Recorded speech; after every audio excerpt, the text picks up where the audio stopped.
একটি দহ যার নাম কালীদহ, সেই কালীদহতে অধিষ্ঠান করেছে। আর পদকর্তা মহাজন কলম দিলেন, কালিন্দির একটি দহ কালিনাগে তাহে রহে, কালিন্দির এক দহে কালিনাগে তাহে রহে, কালিন্দির এক দহে কালিনাগে তাহে রহে। বিষজল দহন সমান, বিষজল দহন সমান, বিষজল দহন সমান, বিষজল দহন সমান, বিষজল দহন সমান, বিষজল দহন সমান, বিষজল দহন সমান, বিষজল দহন সমান। কালিন্দির এক দহে কালিনাগ তাহে রহে, বিষজল দহন সমান। ও মায়েরা, আমরা মনে মনে চিন্তা করি কালীয় নাগ, এই যে লীলাটি শুনছি এটা হলো সামান্য সাপের গল্প। কালীয় নাগ তো সর্প, তাহলে এটা সাপের গল্প কিন্তু না। যদি বলেন কেন, এই কালীয় নাগ পূর্বজন্মে কে ছিলেন? একটু ভালো করে শাস্ত্রটা ঘেটে দেখুন। এই কালীয় নাগ পূর্বজন্মে ছিলেন চন্দ্র বংশজাত রাজা, যার নাম ছিল চন্দ্রধ্বজ। একদিন রাজা চন্দ্রধ্বজ রাজকার্য সেরে বিকেল বেলাতে মৃগয়া করতে গেলেন, মানে শিকার করতে গেলেন। আগেকার দিনে রাজারা যারা ছিল তারা অবসর সময়ে মৃগয়া করতে যেতেন, শিকার করতে যেতেন। তেমনি রাজামশাই শিকার করতে গেলেন। কোন বনে গেলেন? শাস্ত্রে বনটার নাম পাওয়া যায়, যে বনটার নাম ছিল কাম্যক বন। রাজামশাই কাম্যক বনে আজ শিকার করতে গেলেন, মৃগয়া করতে গেলেন। শিকার করতে করতে করতে করতে করতে করতে রাত্রি ঘনিয়ে এলো।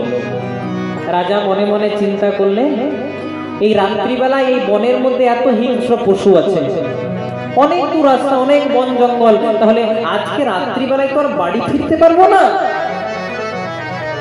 তাই একটা থাকার ব্যবস্থা দরকার, মানে আজকে যে থাকবো, রাত্রি যাপন করবো, তার মতো একটা থাকার ব্যবস্থা চাই।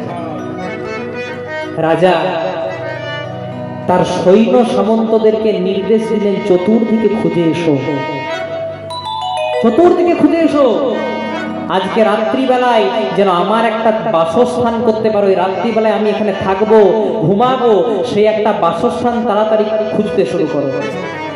সৈন্যরা ছুটতে ছুটতে দৌড়াতে দৌড়াতে গেলেন। কোথাও যখন কিছু পেলেন না, আস্তে আস্তে দেখতে পেলেন একটা বনের কাছে একটা মাটির বাড়ি, খড়ের চালা। একজন মুনি ধ্যানস্থ অবস্থায় বসে আছে। কি নাম তার? শাস্ত্রে যার নাম পাওয়া যায়, যার নাম ছিল অগস্ত্য মুনি। কাম্যক বনে একটা গাছের তলায় একটা মাটির বাড়িতে একজন মুনি, যার নাম ছিল অগস্ত্য মুনি, সে অগস্ত্য মুনি ধ্যান করছে। রাজার সৈন্যরা মনে মনে চিন্তা করলেন, এর চেয়ে আর ভালো জায়গা পাবো না, এখানেই রাজাকে রাখতে হবে রাত্রিবেলায়। তাই মুনির কাছে গেলেন। মুনি ধ্যান করছেন। মুনি তো ধ্যান করছেন, কিন্তু অঘটনের মধ্যে একটা অঘটন ঘটে গেল বাবা। কি ঘটলো? মুনি ছিলেন ভালো, মুনির নাম ছিল অগস্ত্য মুনি, কিন্তু মুনির সর্বদেহে রক্ত, পুজ, কৃমি, কীট কিলবিল কিলবিল করছে। সর্বদেহে রক্ত, পুজ, কৃমি, কীট। সৈন্যরা মনে মনে চিন্তা করলো, আমাদের চন্দ্রবংশের রাজা, এত বড় রাজা, রাজা কি আর এখানে থাকতে পারে? কিন্তু মুনির সঙ্গে থাকা যাবে না, কিন্তু জায়গায় এই একটাই আছে, তাহলে রাজাকে একটু জানিয়ে আসে। রাজামশাই, রাজামশাই। বলে কি হয়েছে? বলে কি হয়েছে জানো? কি হয়েছে জানেন? বলছে কি, আমরা একটা জায়গা পেয়েছি থাকার মতো, কিন্তু সেখানে একজন মুনি ধ্যান করছেন। রাজা চন্দ্রধ্বজ বললেন, তাহলে ধ্যান করছে তো কি আছে, একসঙ্গে থাকবো দুজনা। বলছে না রাজা, ধ্যান করছেন ঠিক, কিন্তু মুনির সর্ব অঙ্গে গলন্ত, কুষ্ঠ, ব্যাধি, রক্ত, পুজ, কৃমি। রাজা মনে মনে চিন্তা করলো, আমি এত বড় রাজা, আমাকে সবাই রাজভবনে রাখে, আমি রাজ পোশাক পরি, আমি দামি দামি খাবার খাই, আর আমি কিনা ওই মুনির সঙ্গে থাকবো? সামান্য মুনি যার সর্বঙ্গে গলন্ত কুষ্ঠ ব্যাধি, থাকতে পারবো না। রাজামশাই সৈন্যদেরকে নির্দেশ দিলেন, শোনো সৈন্যগণ, তাড়াতাড়ি চলে যাও, মুনিকে গিয়ে বলো এক দুবার ভালো করে বোঝাবে, যদি বার হয় ভালো, আর যদি দু তিনবারে বোঝানোতেও যদি না বোঝে, ঘাট ধাক্কা দিয়ে বার করে দেবে। সৈন্যরা ছুটে ছুটে গেলেন মুনির কাছে। মুনিবর, এসেছি আপনার দরজায়, ফিরিয়ে দেবেন না। আপনার দরজায় এসেছি, ফিরিয়ে দেবেন না। অগস্ত্য উনি বলছে কিসের লালসায় আজকে আমার দরজায়? বলছে কি জন্য এসেছি জানেন? বলে আমাদের চন্দ্র বংশজাত রাজা চন্দ্রধ্বজ রাত্রিবেলায় আর বাড়ি ফিরতে পারেনি, শিকার করতে এসেছিল। তাই আপনার কাছে এই আপনার কুটিরে একদিন রাত্রি যাপন করতে চাই। এত বড় মুনি বাবা, তাও রাজা সৈন্যদের বলছে ঠিক আছে আমার সঙ্গে শয়ন করতে পারে, কি আছে, আমি মুনি ও রাজা।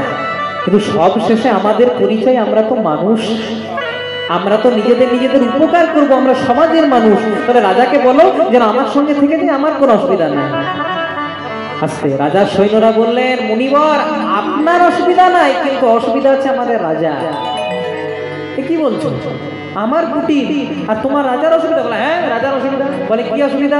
আমাদের এত বড় রাজা রাজভোগ খায়, রাজবস্ত্র পরে, রাজভবনে থাকে, সে কিনা আবার আপনার মতো একটা সামান্য মুনি যার সর্ব অঙ্গে গলন্ত কুষ্ঠ ব্যাধি কৃমি, কি তার সঙ্গে থাকতে পারে? যান যান বেরিয়ে যান, এখনই বেরিয়ে যান, আমাদের রাজামশাই এখনই এলো। বলে বারবার বলল, মুনি বার হলো না। তাই করলো কি, সৈন্যরা জোর করে গলা ধাক্কা দিয়ে বার। রাজা রাত্রিবেলায় রাত্রি যাপন করলেন বাবা, বাড়ি চলে গেলেন। কিন্তু কথায় আছে পাপ ছাড়ে না কাকে? কাকাকে, জেঠাকে? পাপ ছাড়ে না বাপকে। রাজা তো পাপ করে চলে গেলেন বাবা, মুনিবর অভিশাপ দিলেন তুমি যেই হও রাজা, তুমি আমাকে সামান্য মুনি মনে করে আজকে যে তুমি এত বড় একটা অঘটন ঘটিয়ে দিলে, তোমাকে অভিশাপ দিলাম। কি অভিশাপ দিলেন এবার দেখুন কি হলো। 3 দিন পরে রাজা হইল কঠিন ব্যাধি, হইল কঠিন ব্যাধি, শ্রীহরি শ্রীহরি বলে রাজা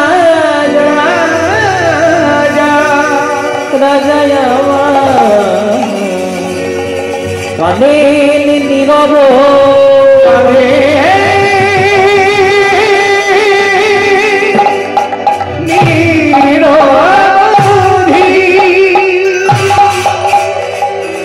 রাজা তো পাপ করে চলে গেলেন বাবা, কিন্তু পাপের তো প্রায়শ্চিত্ত করতে হবে গো। গেল একদিন, গেল 2 দিন, গেল 3 দিন। 3 দিন পরে রাজার হইল কঠিন ব্যাধি, শ্রীহরি শ্রীহরি বলে রাজা কাঁদের নীরবে। মুনিবার অভিশাপ দিলেন, রাজা তুমি আমাকে সামান্য মুনি মনে করলে, সামান্য মুনি মনে করে তুমি আমাকে গলা ধাক্কা দিয়ে বার করে দিলে। বৈষ্ণবেতে হয় যদি ক্ষুদ্র অপরাধ, মহা মহা ভজন হতে সে পড়ে যায়। ভক্তমণ্ডলী মায়েরা, বৈষ্ণব কাকে বলে বাবা? শুধু জাতিতে বৈষ্ণব হয় না। বৈষ্ণব কাকে বলে না, যাহারে দেখিলে মুখে আইসে কৃষ্ণ নাম, জানিবে সেই হলো বৈষ্ণব প্রধান। বৈষ্ণব জাতিতে হয় না গো, যাকে দেখলে আপনার মুখে একটু কৃষ্ণ নাম করার লালসা হবে।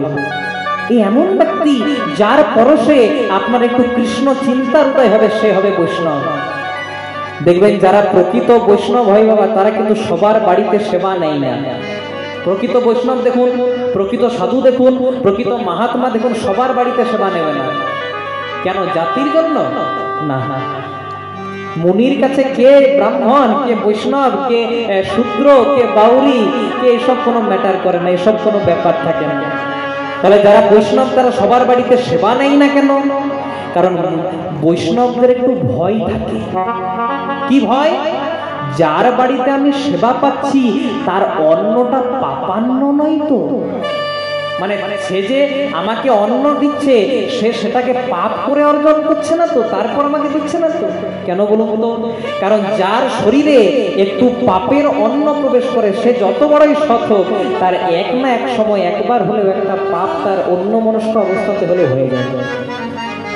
তার প্রমাণ মহাভারত। যা কিছু বলবো শাস্ত্রের ভেতর থেকে বলবো, শাস্ত্রের বাইরে বলবো না। মহাভারত প্রমাণ।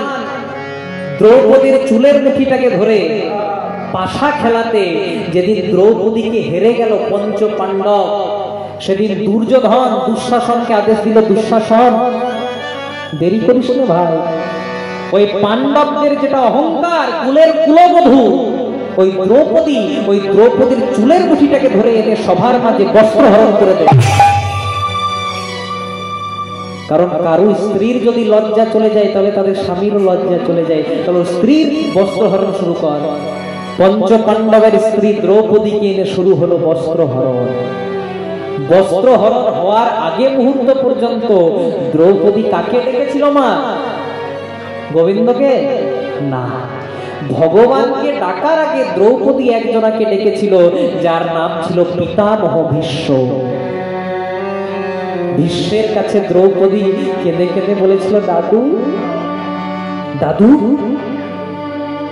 চেয়ে দেখো দাদু, আমি তো তোমার